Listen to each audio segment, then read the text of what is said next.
Hello, everyone. Welcome, and thanks so much for joining the August 2021 Complexity Weekend Heartbeat. Today it's August 28th, 2021, at least where I am. We're going to have 25 minutes of an introduction music by Michael Garfield.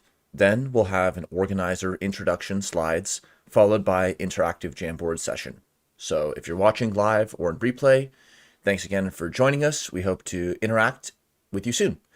All right, enjoy the Michael Garfield tunes, and we'll see you in just a few minutes.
It's all good. Hi, how are you? Good. So I can't talk right now because the stream is happening, but the music is playing. You just can't hear it. But we'll start in a few minutes. All good.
Okay, awesome. Thanks, Michael, uh, from the past for that excellent music. And welcome to the August 2021 Complexity Weekend Heartbeat. I'm Daniel, and I'm one of the co-organizers for this month, along with a team that we'll introduce soon. And Michaela, while I'm just sort of setting things up and people are joining, want to say hello or just how are you doing? Hello, everybody. I'm very happy to be with you again. This is like my third heartbeat, and I'm very excited to be with the whole team again. Nice. So we'll just walk through it, and anywhere that you want to add something, Michaela, just raise your hand in Jitsi or just say it out. And if you're in the live chat, totally ask questions because uh, we're just gonna wing it and see where we go. All right. So in this video, we're gonna first just talk a little bit about Complexity Weekend in general, and also some statistics about this heartbeat as well as previous cohorts. And we'll go over our purpose, values, and guidelines. Then we'll talk about the August 2021 heartbeat event specifically and the timeline and the program, some of the things that you can look forward to there. So first, an introduction to Complexity Weekend as a community of practice, because every event, especially heartbeats, there's always some people who are returning and other people who are joining for the first time. So both are really welcomed. Our first Complexity Weekend was in person in San Francisco at 7th and Market. So here's Sean and a few other of our friends. And then during the course of planning for the future Complexity Weekends, the game changed a bit. And so we went online. And since having online weekend cohorts, we've had 3 of them, May and October 2020 and May 2021, now planning for the November 2021 weekend. And we've sort of elaborated and built on that idea and built the set of alumni as well through this time. Any thoughts on that, Michaela? Oh, wait, now you muted. Sorry, I'm unmuted now. I think it's really what seemed to be a curse. I'm a very to get people from other places involved as well, and you can see the numbers are really jumping. I don't know what you're planning for November, but I think there's going to be lots of people involved. We hope so. That would be awesome. Another way to look at Complexity Weekend is through time in terms of this energy level. And on the y-axis, you can think of it as sort of the energy fluctuations or any given person's involvement, whether this is like 2 hours total or a week, or whether this is like 20 hours total a week. This is sort of a fluctuation in someone's involvement. And then there's peaks in the cohort and in the pre-weekend leading up to the weekends themselves. And then there's these informal heartbeat events, which are just sort of drop in. There's not an asynchronous backend. It's just like the live stream and gather that we experience synchronously.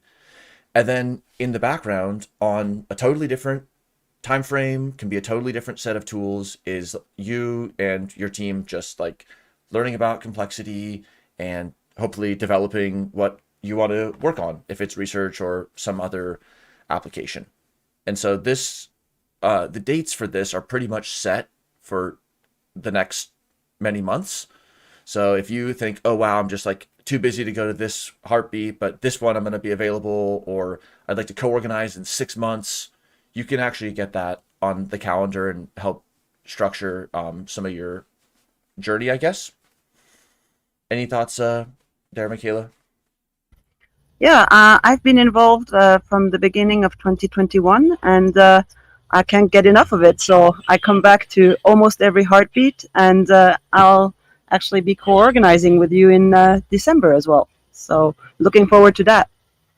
It feels like it's going to be a world away after a whole nother weekend, but it's like, yep, we'll do something like this, and maybe have someone else joining us talking, and yeah.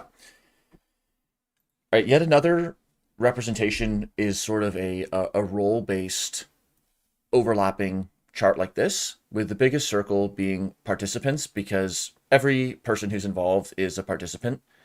And then facilitation is a role that's played for a specific event. So like Michaela's happens to be a facilitator for this heartbeat, but then might be a participant in a future one.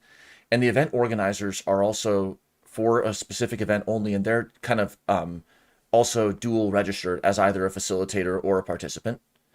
And then the two on ramps into being a participant are really these monthly heartbeat events that you're at now, either live or asynchronously, and then the weekend cohorts. And then the teams, as shown on this slide, are kind of inside and on the interface and on the outside of CW, and associates and supporters are sort of people within and outside the community who help support it all. So that's sort of the layout of CW. Who are we? Well, this was just some statistics from the May 2021 weekend cohort, and then we'll show some from this heartbeat. And of course, there's many ways to partition or describe who was there, and also we don't connect it to like activity information, so we can't say where was the actual activity, where are the changes that people made. That's cool to learn more about in future cohorts, but we just sort of know this is the registration information, and about a third from the US, and then from a total of about 50 countries. So the next weekend will be in November, and we'll hopefully also have a really global cohort, help make the activity exciting across all time zones. So at first it's like, wait, but I'm going to miss this 12 hours because I have to go do this other thing and sleep. But then there's still hours to connect with people who are in other parts of the world. So I think there's just like a cool format that was working more in this May 2021 than in the previous ones. But definitely like a question that all kinds of people and groups are wondering about. Like, do you just do the same session at 3 times? Or do you just make it at 1 time and say sorry to half the world? How do you actually plan? I don't know. What do you think about that? Or, of course, from a whatever complexity or biomimicry angle that makes you think about, like, how do we think about this scheduling and global connectivity from a biological point of view? I think it's great because it's opt in, opt out. You can really go whenever you have time or you feel you're in good shape. On the May cohort, I just logged in at 6 in the morning my time in Europe, and I ended up having a great talk about blockchain and whatever, like at 6 in the morning on a Sunday, which probably would not happen in other places. And you could just pop in to Gather and see what's going on, and you can also schedule a meeting with people in Gather, so times can work for both of you or your group. And it's quite fascinating to see that there's always a little bit of something going on, even in the dead of night. So that's Cool. And then just a bit of information on this Heartbeats registration before addressing a question. This is the question on the form that said, what describes your level of familiarity with complexity or complexity science, whether on the learning or on the applying side?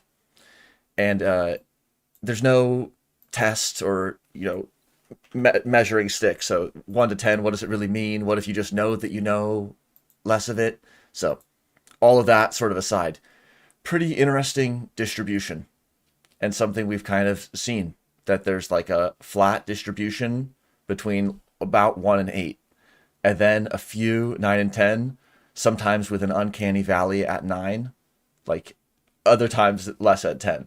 So just shows that hopefully, like, whatever your self-perceived, which is the most important sense, or other perceived value under some legacy or arising way to think about complexity, you'll find other people who are just also in a different stage of it, working on the same kind of topics. So just cool. Like, everyone is on this continuum of somewhere, whatever it means.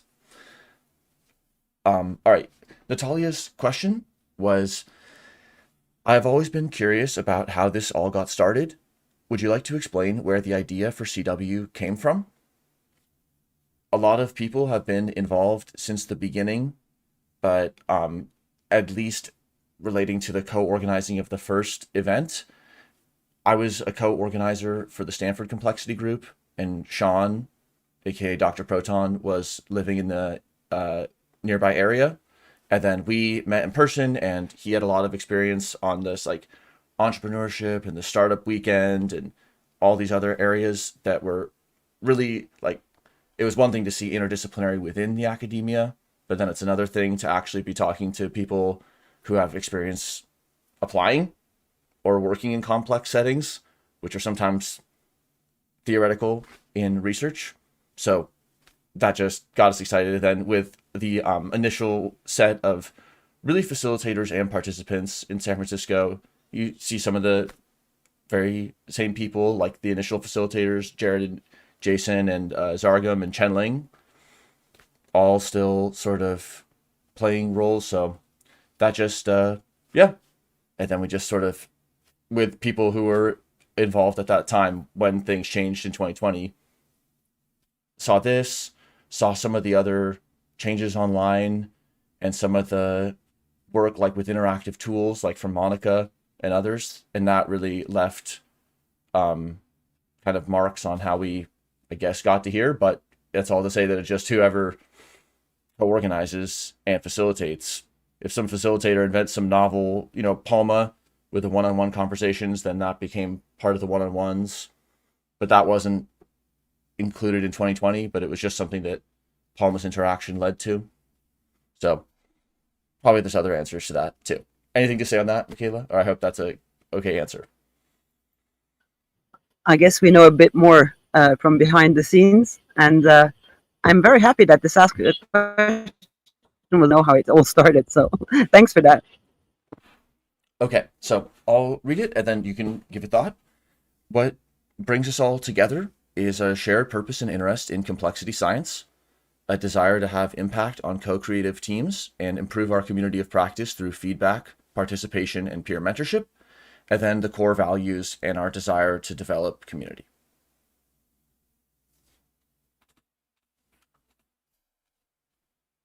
Cool.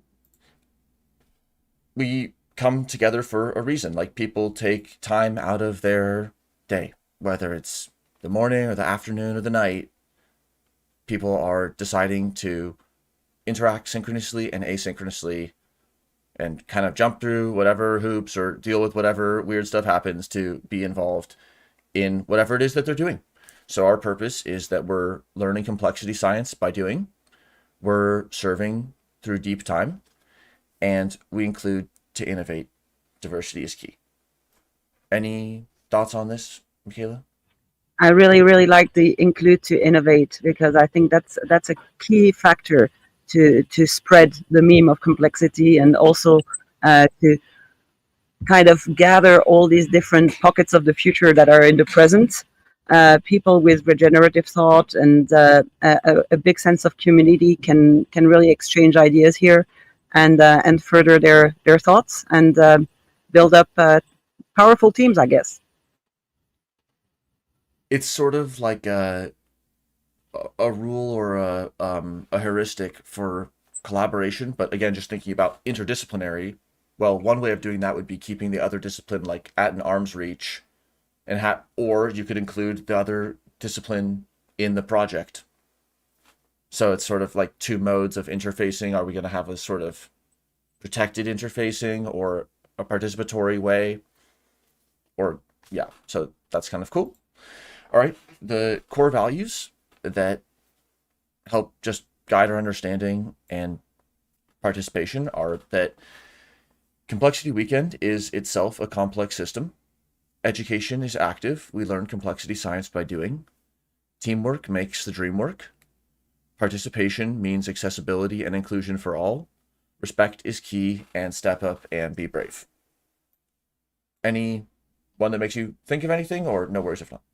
Step up and be brave. At the beginning, I was not even sure that I knew anything about complexity, so I just thought, let's go and give it a try and registered in a crazy way to be a facilitator for the first weekend. And the community is really cool and helps you feel included, and that whatever you have to bring to the table is valuable and can be a bridge between disciplines and participants. And I think, yeah, do it. Step up and try. It's going to be fine. People are respectful. People listen to you, and they're here to help you. So just give it a shot. Thanks. Nicely said. And then how do we step up and give it a shot? We just follow our guidelines, whatever they mean to us, and also recognizing them as a evolving document. And there's also another document that people can see with more like commentable information. But just the sort of tip of the iceberg of that is adopt a complexity thinking mindset. Communication is key. Relationships as well as teams. So kind of pairwise and collective relationships. Embrace technology, but know its limits. So that implies using good audio visual etiquette and just being patient or taking an extra second to understand that somebody might be calling from mobile or in a lag zone or something.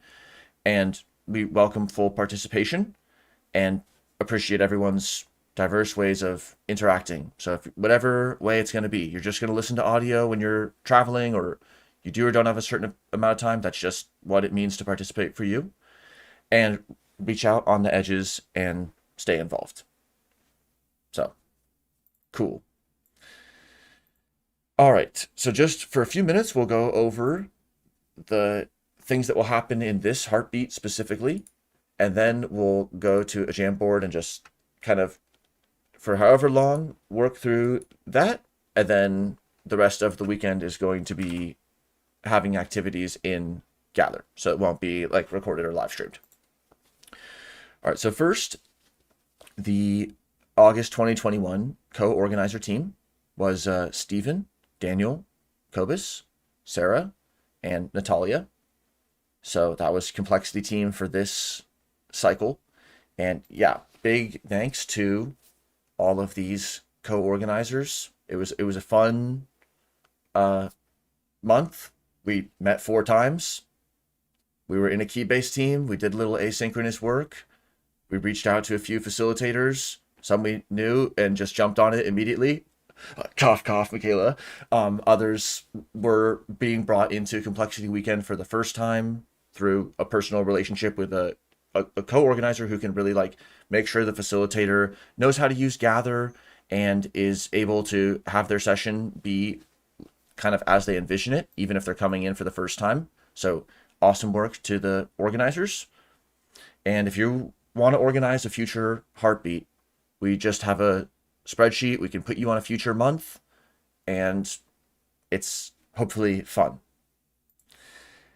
The facilitators are fourfold. We have Michaela, professional facilitator, complexity enthusiast, Andre Berlin, Stephen Sillette, and RJ.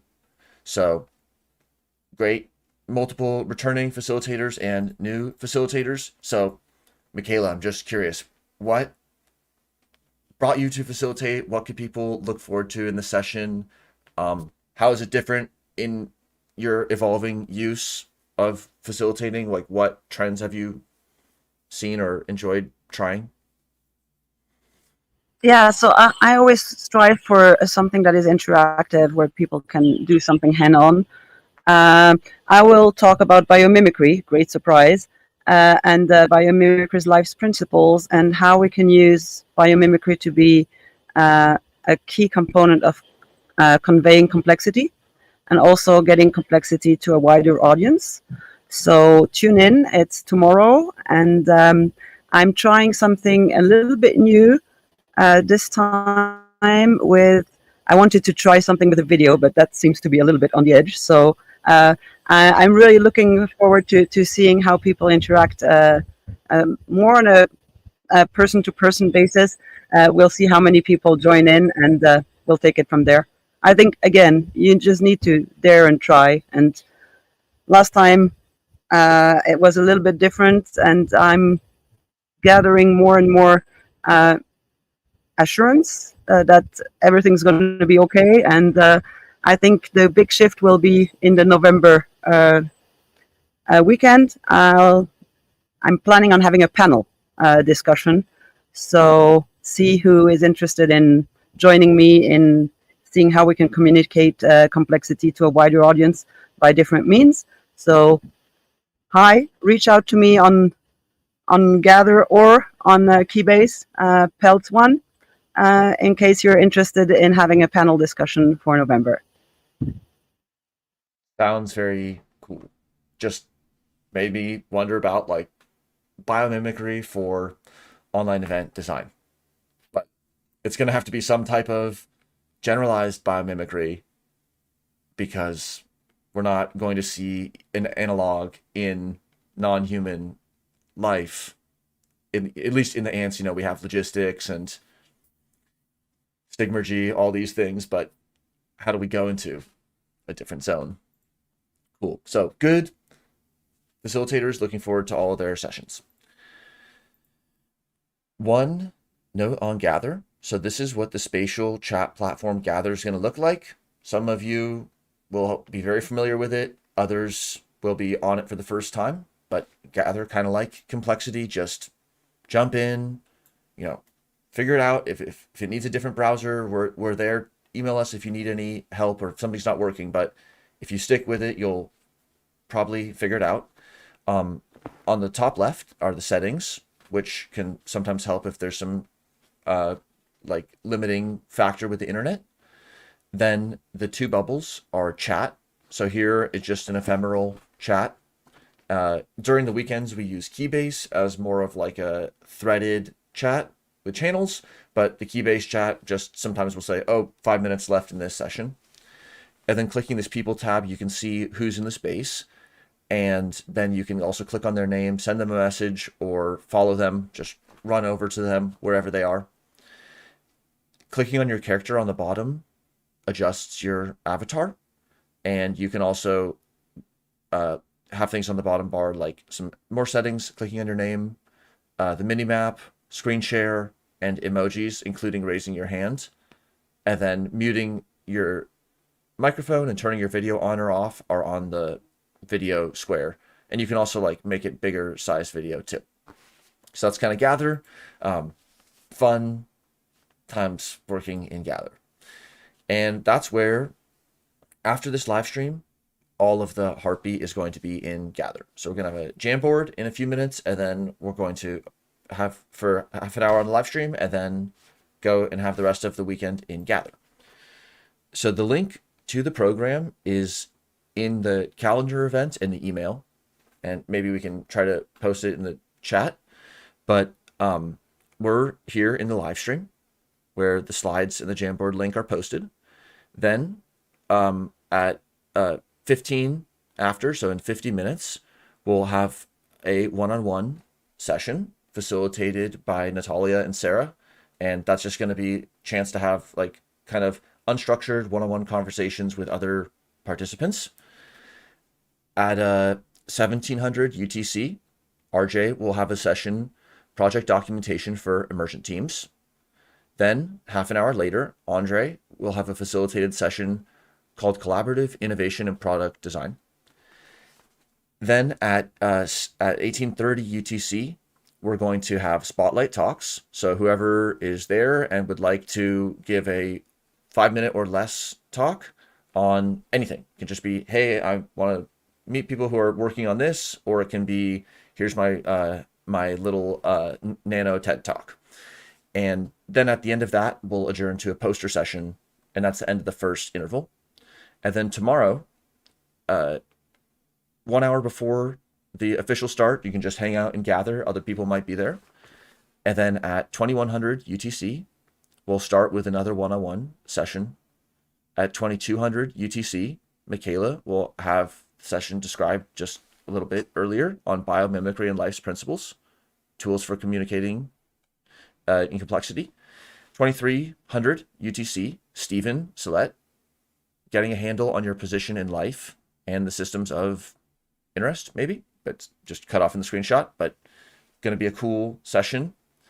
And then at the stroke of midnight, when complexity turns into a pumpkin, we'll have the spotlight talks and the organizers closing, and then similarly adjourn to posters. And you can come to any part, drop in or out. The ways to support Complexity Weekend, other than just participating and being there, your feedback and word of mouth recommendations are the best way for the community to grow. So that's just usually the most helpful, just bringing a friend to an event or sharing the RSVP link. If you're enjoying your experience, you can support us through PayPal, and we'll have some future affordances on other fronts as we develop better on that side.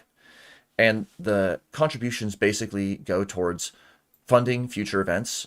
So the main costs here at this point are the costs for registering Gather to make sure it has capacity, and then the honorariums for facilitators, which are like opt-in, and that's not like an evaluation of facilitator value, but it just helps respect the facilitator's time, and it just, that's what we spend our money on now.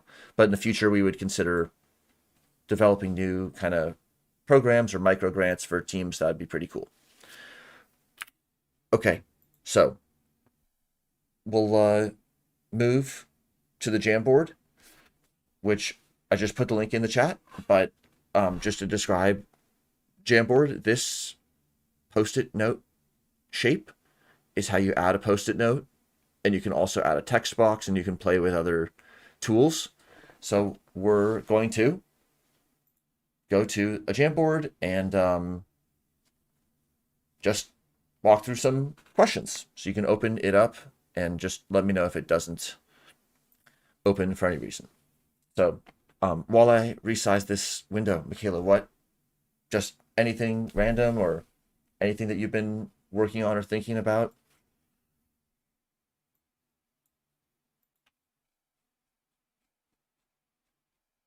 I'm having an inception problem between the Jamboard and you. No, all good. Fantastic. Thanks for this introduction, and looking forward to joining you on the Jamboard. Okay. Okay. All right. So we can go to the second slide, and it asks, what is your intention today? So it can be a draft. You can go first, or I'll go first.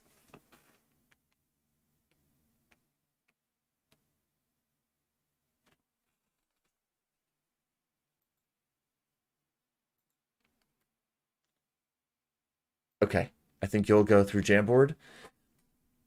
I think this is just a cool heartbeat because we had a lot of facilitators kind of lined up from the very beginning, and that allowed us to think about other pieces. And so my intention is just to chill, enjoy the one-on-ones, and just have a cool August weekend. getting to meet new people and have fun in complexity. Is that yours, Michaela? It is. Yes, fun.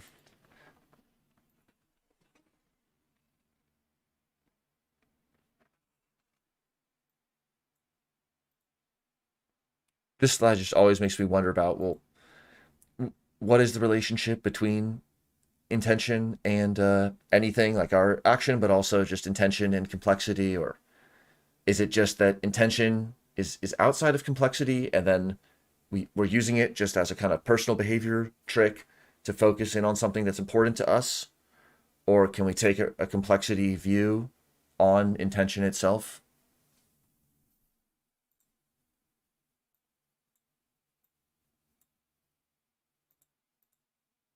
Cool, to become part of this community practice. Nice start with a orange Jamboard post. Discover new models. Also cool. That kind of reminds me of some recent work with RJ and others, but something that everyone probably experiences in their own domain is just how does one stay on top of the kind of cutting edge of their own field or even sub area? How do we discover like models that are about the same topic? Or, it could be a mathematical model or a programming model or a conceptual model, or workflow or something. But there's sort of like this local exploration to be aware of what's happening in one's own area, but then also to pull back and then see that there's models, again, of all those different kinds in other fields. But then it's unlikely, if you're not on projects together, or if you're not in the same literature or areas of searching for information, then sometimes those frameworks like don't transfer, or different language. Cool. Learn new aspects of complexity, perhaps teach some too. Build bridges between disciplines. This is kind of like, because there's some words that might co-occur closely with some senses of complexity, like chaos, fractal, phase transition, like that nonlinear dynamics side of complexity. For other people, it's very computational. For other people, it's going to be ecological and relational. So there's so much to learn on each of those areas, I think.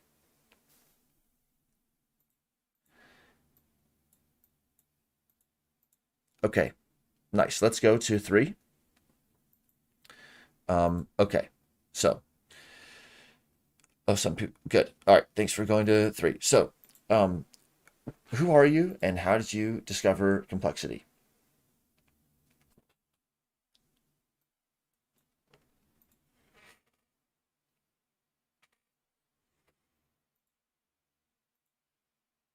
Via discovered complexity via books and the SFI, so probably Santa Fe Institute, through Complexity Weekend. Cool. So inside and outside. And so this, on all the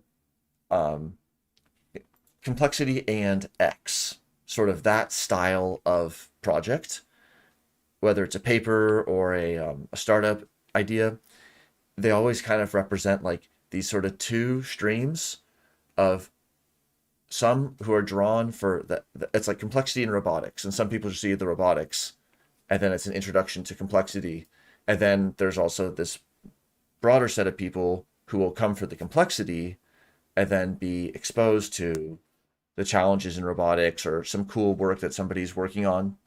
So it's just often like we're brought in. Maybe this relates to what you were mentioning about how to communicate it. Like at some point, somebody's going to have to bring up the word complexity, or do they? You know, some interesting stuff. What do you think about that? Well, I think it's very often people deal with complexity without knowing the name. They will say it's a complicated problem or it's a wicked problem or I don't know, and then all of a sudden you realize that there is a whole school of thought and discipline and community of practice behind it that you were maybe not aware of. And that's how I discovered complexity. I was basically applying complexity thinking without having the framework for it, uh, a little bit like intuitively. And now I have more models and more ways of looking at it, and also people I can bump questions at, and further my knowledge and also the application of complexity in different disciplines or situations. So I think it's really cool to realize that on the last weekend in May, I bumped into a few people who said like, I finally found my family. I thought I was weird, and now there's all these other weirdos that like complexity, and they're all around me. So they were really happy to have found a place where they can geek out with complexity. Thanks. It's really interesting how you started by saying it's about solving wicked problems or the problems that somebody might refer to as like complicated or otherwise. It's a very pragmatic description of what complexity is. It's about solving problems. And that is almost that bridge between the learning and applying, not to foreshadow, but it's like when there's nonlinear data analysis techniques, it is problem solving. It's solving the problems that are, it's the gap between the models that existed for linear data and the need to model nonlinear data. So that is problem solving. It's just conceptual problem solving. But problem solving actually pulls back to kind of a framing that everyone is experiencing, which is like whatever kind of complexity it is, whatever part of the logistics chain they're in, the complex systems framing helps them negotiate the social side, the physical movement side. It's just very interesting again how you just kind of like started with it being about problem solving rather than about the system behaving a certain way. But thanks for all these answers, and anyone else can add more. So another Stephen Strogatz and SFI. So nice. That's a really interesting books that Strogatz has written. I think this book Sync recently and a few other ones, but Fritjof Capra's superb course, Capra course. And because I've been unhappy with reductionism but had not put a name to it, just looking for a new paradigm. So that is sort of intertwined with solving problems differently or asking different questions is like what might be referred to as paradigm shift in some sort of fractal way. Like some aspect of at least someone's mind is being changed. So whether it registers alongside any other historical event or tradition is sort of for the future to debate. But within a person's own understanding, definitely complexity can be like a paradigm change, so to speak, because they're looking at the same sensory input, but they're having a new way of framing what's happening. Even if the framing of what's happening is just like, whoa, it's complex. Like maybe there's someone who's studying like fluid flow, and then they kind of tell you, and it's like, whoa, there's all these like simulation methods for fluids, and they're roiling around and all that. And then you see the rain coming off the roof, and it's just, okay, some interesting stuff happening there. So it's not always like it takes things that are ambiguous and clarifies them. So that's why it's one of the reasons why it's fun, I think, because it just opens up a lot of questions about how to relate different systems and influence them rather than just giving a descriptive account or yeah. What do you think about that, Michaela? I think it also gives you tools, models, tools, and resources. In the participants, the facilitators, the organizers will try to channel you to the right place to find the information you're looking for. So I think also the community is very important in order to like guide you in this complex system.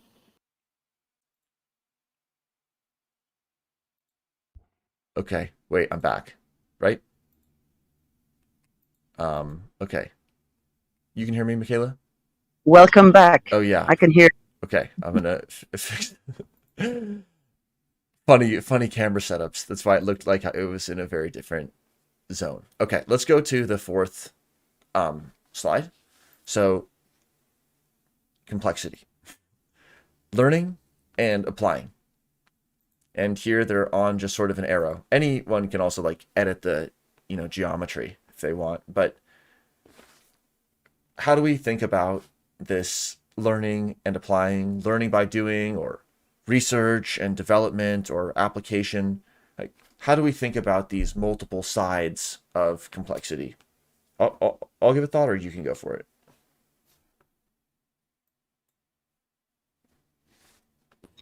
I wonder where you're dichotomizing learning and applying. I think you learn by applying, and you also teach by applying. So I think it's not a linear, not a tension. It's complex, I guess. It's more intertwined. I think you teach and learn best by applying, trying to apply at least. So I'd say it's central to be in the middle of everything. Okay, my other one left. We're still okay. Good. All right. Thank you. Don't need to, because now you're on the Jamboard, so you can see it. All right. Yeah. Well said. Uh, I think like what is learning? It's not the inscribing on an empty tablet. It's something that's happening inside of the person and about their external surroundings, which are social and the products that they've created, projects that they've been a part of. So how does that get developed? And yeah, maybe learning and applying are more like sort of uh,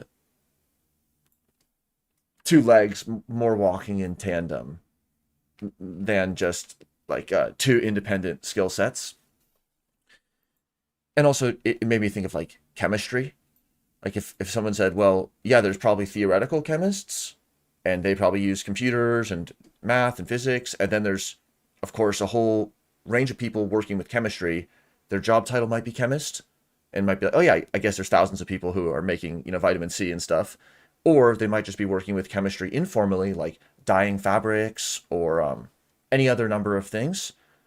And so complexity, of course, can have the same type of continuum from people who are really interested in fundamental questions or abstract or computational ones, as well as just people who are deploying it by any name. So feedback on each other, learning, learning, teaching, and applying are all intertwined and bump off each other. Applying with strong feedback loops with learning, research-based applying. So independent of who wrote that, what is like research-based applying? What does that mean to you? I have no clue. It kind of made me think, evidence-based medicine.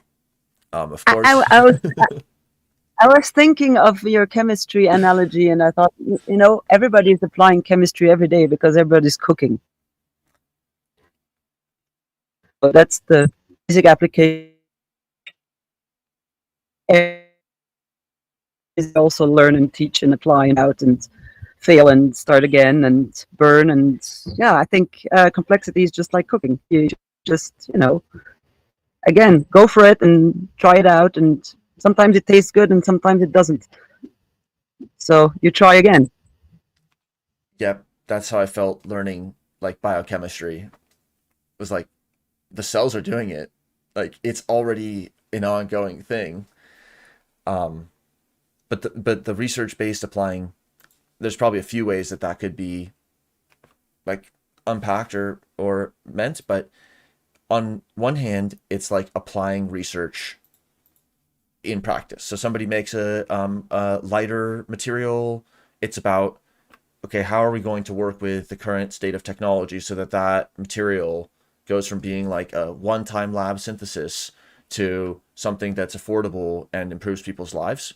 So that's like applying research. But then there's also this question of what might it look like if application were research driven, like research on participatory teams, or research on healthy ways to communicate. So if research guided application, regardless of what that were perceived to be. So that's definitely an interesting phrase. Sensory aware experiences. What do you think about that?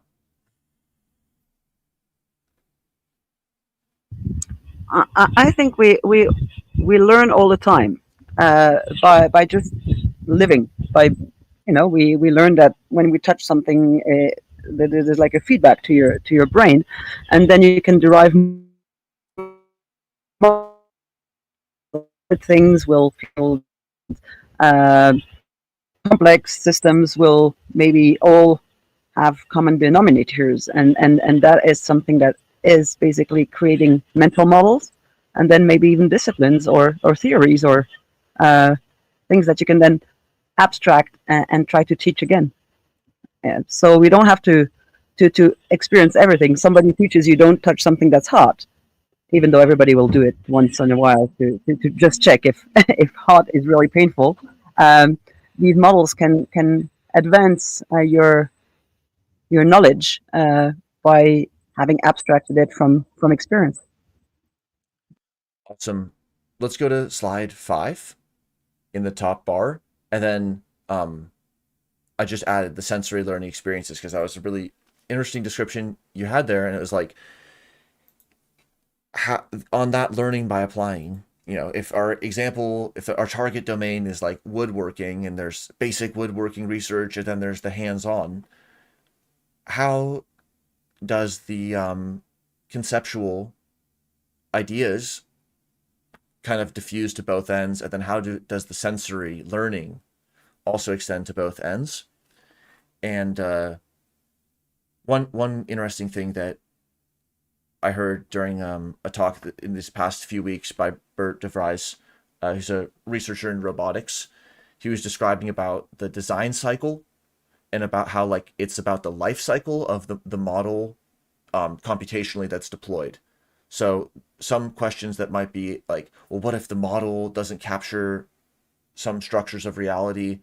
Is like by embedding it with this craft and the feedback and the information that was being gathered, it just kind of made the model almost like the backbone, and then there was still this living component around it, versus this idea that there would be something that's just like purely deployed computationally, and then it just like is always able to cope with like novel and unprecedented kinds of novelty, which would be an amazing computer toy. But even then, at some level, we still might want to embed it with something that was living. So, something we're curious or wondering about.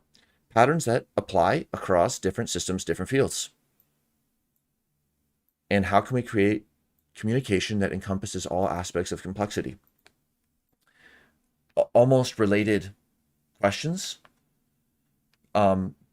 Because like if a word or a driving theme speaks to different fields, and also the idea of fields like research or fields of practice, I mean, it's one partitioning of the world. So it could also be in different, from different perspectives or something like that as well. How can the communication speak clearly and not just be vague, which a lot of complexity in systems books and papers, like, they can do, and it's an easy slippery slope. And so how do we communicate clearly about also negative space, like a space for somebody to participate, a space for research to be performed, or for a project to be deployed in the unknown? So there's a lot of awesome questions there. The life cycles of teams and projects, sensory awareness, Taika Metsa on Keybase. So that's kind of cool because it's like the sensory learning, and then there's the sensory awareness. Because if you were unaware, if there was some touching on your hand that was associated with learning, but then your hand were numb, you wouldn't be able to learn that way, at least unless it was subconsciously transmitting, or in some other way. So it's like our capacity for the sensory learning is related to our sensory awareness. What are the best acupuncture points to change a complex system? Awesome question. How can we design actions, interventions in a complex adaptive system? So these two, they almost relate to like the patterns across different systems. Like they're one says complex system, one says complex adaptive system.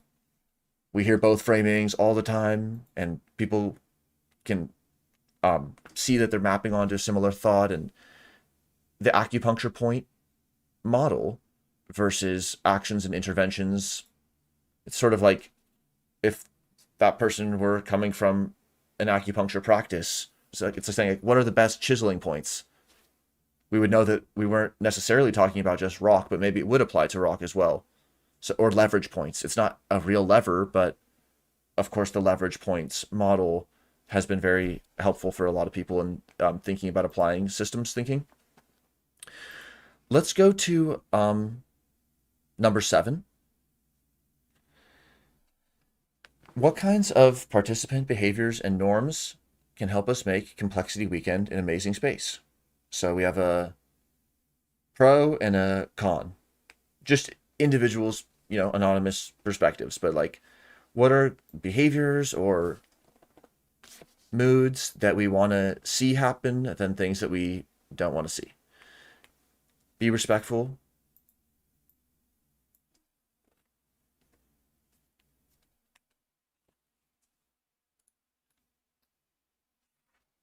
Things you want to avoid. Teaching down.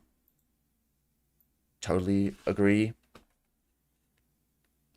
I feel like one piece there is like shorter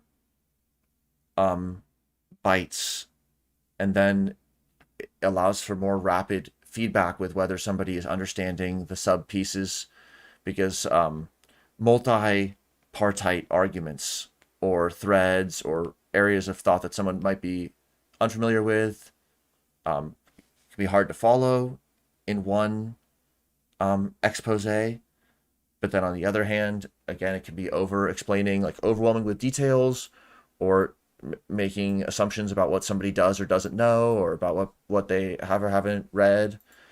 Things we want to see, bite-sized concepts, reaching out to include everyone,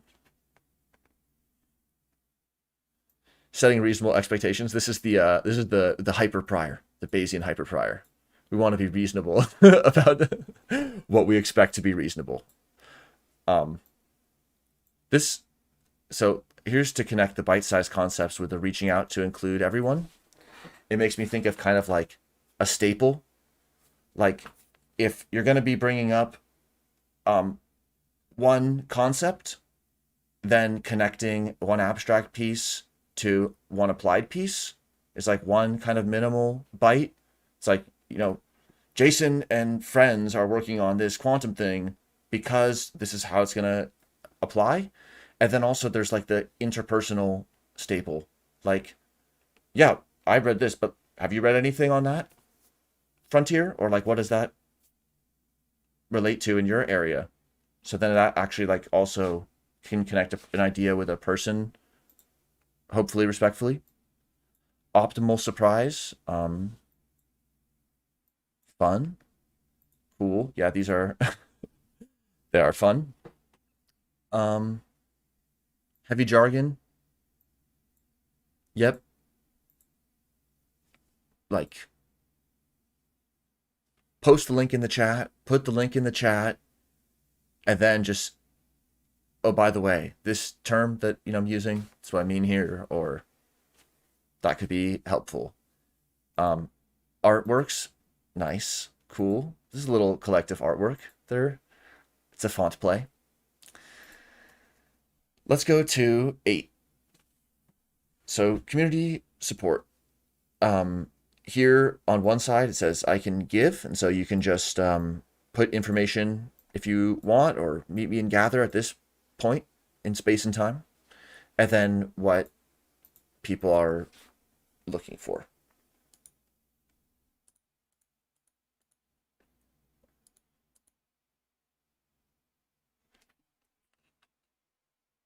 So one question that we have, so for the November weekend, we just started getting facilitator RSVPs. So if anybody wants to facilitate, they definitely should let us know. And Michaela, you know, RSVP'd, so thanks for that. And one thing that we hope to be that we asked on that facilitator RSVP form, but then eventually it might be something kind of interesting would be getting well first off, uh, having a better system so that people don't have to fill out the same forms again and again. So then someone can just say, "Oh, just opt me into this event, add you to a calendar event," instead of a full form.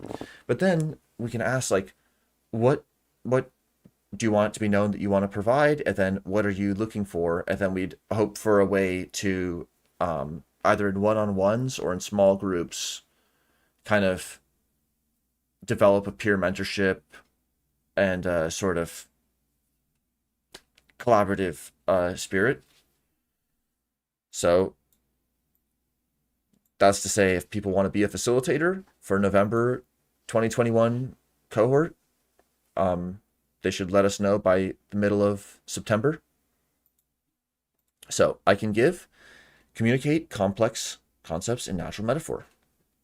Pelts 1, yes, you can. Doing it now. Uh, Thinking in terms of pattern models that apply across different fields. Cool. A good prior to have about many people. I'm looking for topological data analysis. But what's the point?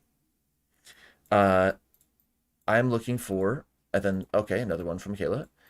People who wish to participate in the panel discussion in November on building bridges between disciplines.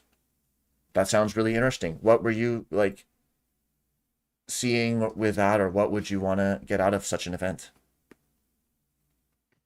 The idea is to build bridges across disciplines and to find common ground in order to maybe communicate to the outside world that complexity is one field. Hmm.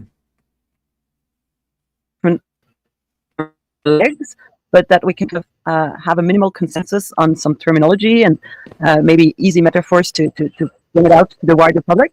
We had some discussions in May with Jen, with archaeology as well, and maybe we can try to make it simpler and less arduous to understand, because people are a bit put off by the word complexity, I think, because it's going to be complicated, it's going to be complex, and it's going to be fractal, and it's going to be I can't wrap my head around it. And maybe by finding a few easy ways, let's say easy, but I mean articulate ways of conveying complexity, and show people that complexity is for everyone.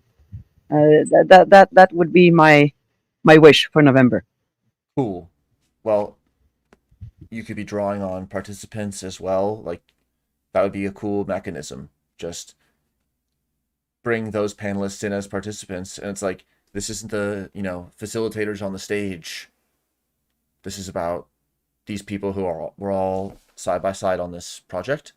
All right, let's go to so for the team member stuff, we're actually going to feature that a little bit in Gather, like during the spotlight talks, but you can also check this Jamboard asynchronously. But let's just go to slide 11 as our last slide to interact on. So how can complexity have impact in real world systems?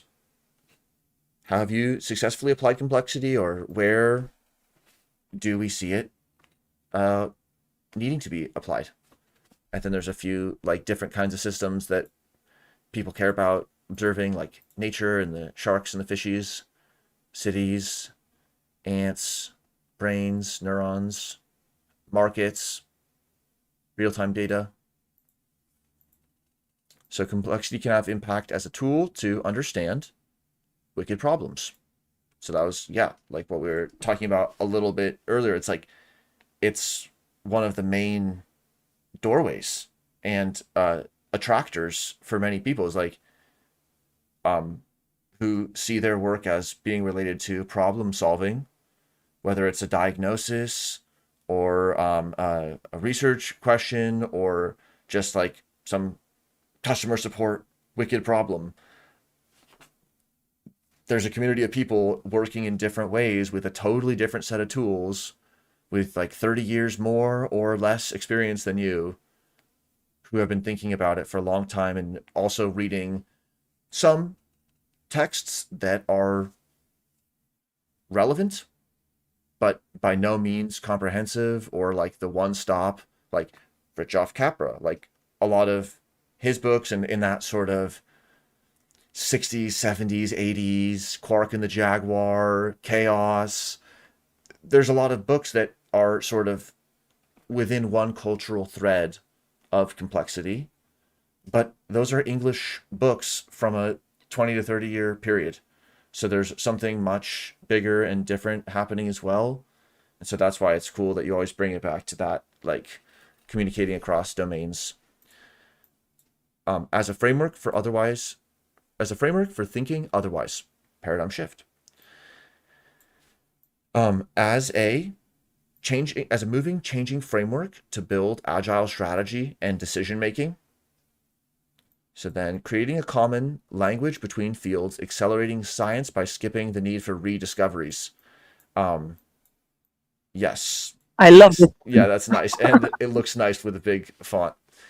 Yeah, this orange one kind of reminds me of a lot of the people who come from like organizational design or management, um, areas related or business or entrepreneurship, was like in all those budget meetings, all those HR, we never heard complexity. And it's not that we needed the word, but we never heard about feedback loops or about initial conditions or just some of these ideas that are more fluidly shared with complexity people. So there's definitely a lot of people who are within this decision making or like all these work frameworks, business type frameworks that see the relationship between resilient and inclusive teams and complexity, as well as this angle, which is like increasing, I guess, the ability to accelerate science, like to accelerate research products. But that's cool. Um, so we can just give another, minute if anyone wants to add one here. But also something that'll be cool will be for the November weekend, we'll have a wiki. And so that will make it a lot easier to have a list of like ongoing, like what are 3 areas where it is and isn't working according to this person, or a community curated list, or which projects have arisen out of which complexity weekends for what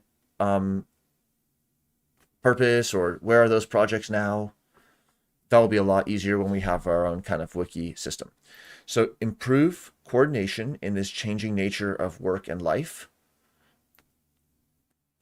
and making sense of communication overload. What do you think about either of those two, Michaela?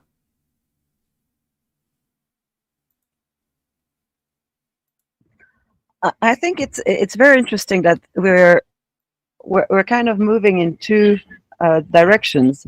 One is coordinating and creating common language and building bridges and unifying the field, and the other one is applying it. So I think it's very interesting that we're on these both tracks, which is maybe one that's more abstract and one that's more hands-on. And I think it goes with the community that we have theoretical, complex gurus, and we have applied complexity people around. So it really reflects the community, I think. Cool. Nice. Okay. Well, anyone's welcome to continue editing the Jamboard. We always just kind of look at this slide from Monica Kang, who here and elsewhere gives great tips on this kind of online collaboration, but just reminding us to like use active listening, be curious and open, assuming kindness, playing to our strengths, and over communicating. And of course, people can add more thoughts here. All right. Thanks for watching this live stream. Michaela, amazing. Great times. Glad that we could do this together. This was really fun. And we will meet at 15 after the hour, so in 12 or 11 minutes from now. And we'll have a 45-minute one-on-one session just starting right then. So feel free to take a quick break, and then we'll meet you in the Gather atrium. And just let us know if you don't have a link or anything by email, but it should be in the calendar event and in your email. So thanks again, Michaela. Thanks to all the co-organizers. Really looking forward to the weekend. Peace. Thanks to you. Excellent. Talk to you soon. Bye-bye.